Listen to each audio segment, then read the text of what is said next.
and he didn't get the recognition that he truly deserved. You know what I mean? And he's matured since I've been around, and when I stepped away, he matured even more because he understood what I was sheltering him from.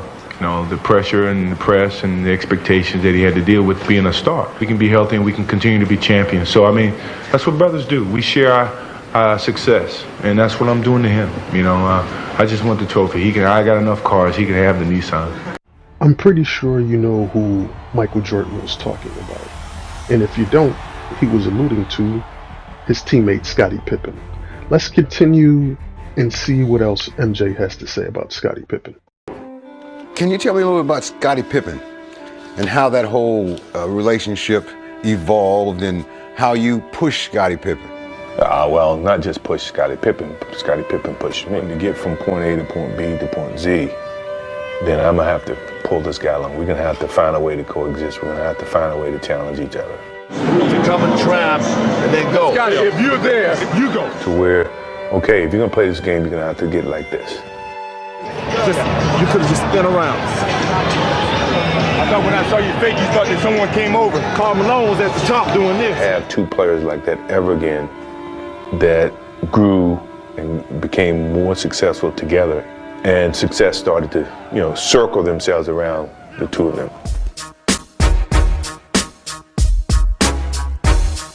5 guys would I pick up to make sure I hold on to the basketball. Scottie Pippen for sure. Magic Johnson, James Worthy, and Hakeem Olajuwon. I got no chance of losing. Someone asked you if you could pick 4 guys for your pickup team, 4 guys that you play anybody else with. Hakeem Olajuwon, Magic Johnson, Scottie Pippen, and James Worthy. That was 6 years ago. Lots happened in the league in 6 years. Would you keep the same 4? Remember what MJ said in the 2K14 promotion, he would have Scottie on his team. Now, do you think he's going to pick him again prior to this video at the time of filming 6 years later? Let's see what MJ has to say. In a heartbeat. When I'm going in the trenches, I played against and with all these guys. I'm going with who I know. Every single night, that responsibility to go out there and represent greatness every single night. We see that Michael Jordan talks glowingly and highly of Scottie Pippen, but for Scottie Pippen, it's not the same way. Where did the friendship fracture? Let's look at it from Scottie Pippen's perspective.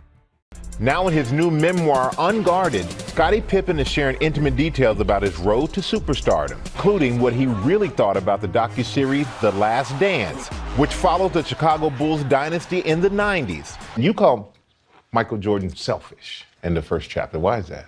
I mean, he was a great scorer, but a lot of things that he did was based on him as an individual. It looked like 2 best friends out there just crushing everybody.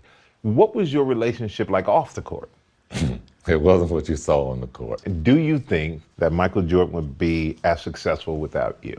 No, but I don't think I would be successful without him. I had one final question. How do you want to be remembered?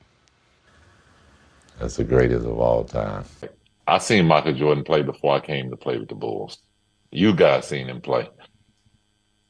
He was a horrible player. He was horrible to play with. He was all one-on-one. He's shooting bad shots. All of a sudden, we become a team and we start winning. Everybody forgot who he was.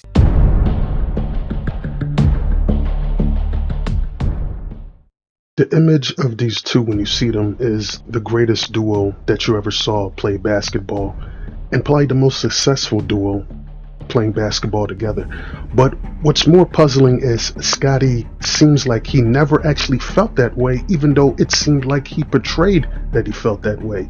And a lot of the anger seems like it comes from the documentary and the way he was portrayed in The Last Dance. And one of the things I wanted to talk about is the reason Scottie Pippen feels this way. I think it's a little bit obscure, and I think it's a little bit disingenuous on Scottie Pippen's side.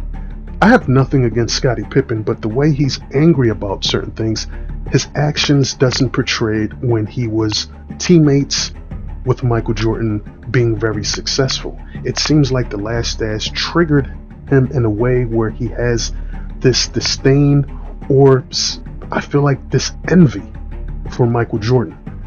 Scottie Pippen is a great player, but I feel like playing next to MJ made him an even greater player. But there's something that's underlining that we just can't understand with Scottie Pippen. You have success with this guy, you have major success with this guy, but something feels like it's missing. Scottie seems like he's flip-flopping between saying Michael Jordan's the GREAT or saying somebody else is the GREAT. But Scottie did something unexpected on his No Bull tour, so let's take a look. Was Michael the best or the greatest ever? Oh, for sure. I mean, you look at the MVPs that he was able to achieve, but I think it was all brought from us being successful as a team. Yeah, he was the greatest player, definitely in basketball. It's very confusing to hear Scottie Pippen say that because it's not what he felt. And this is not surprising that Scottie Pippen said Michael Jordan's the greatest player of all time, because he said it before, but he also said he wasn't, and then he also said that he was. So the flip-flopping between the two subjects isn't surprising.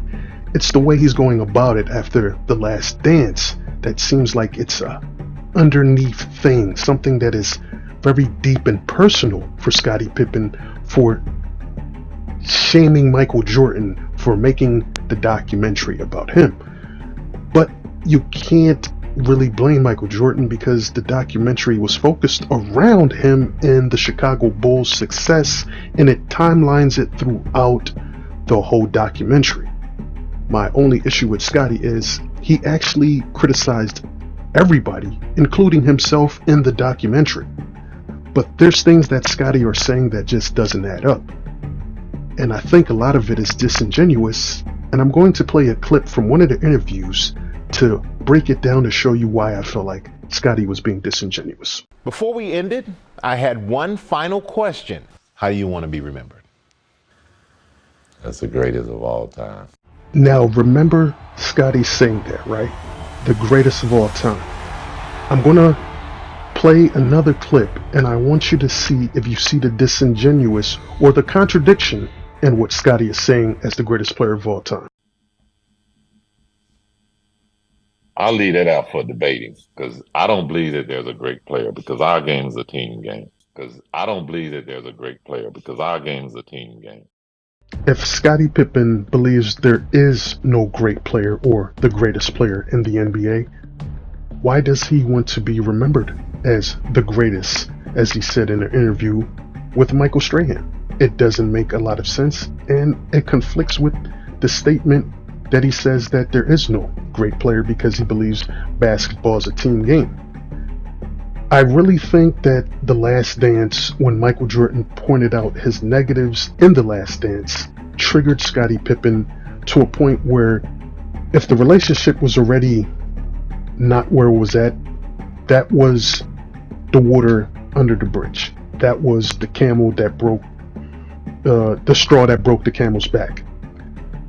So when you look at this dynamic between Michael Jordan and Scottie Pippen, it seems like Scottie is becoming more envious and more duplicitous in his attitude towards MJ.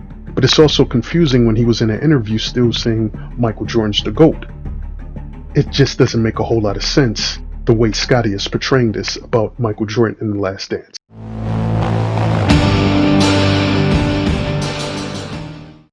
As a kid growing up watching Michael and Scottie play, it was incredible.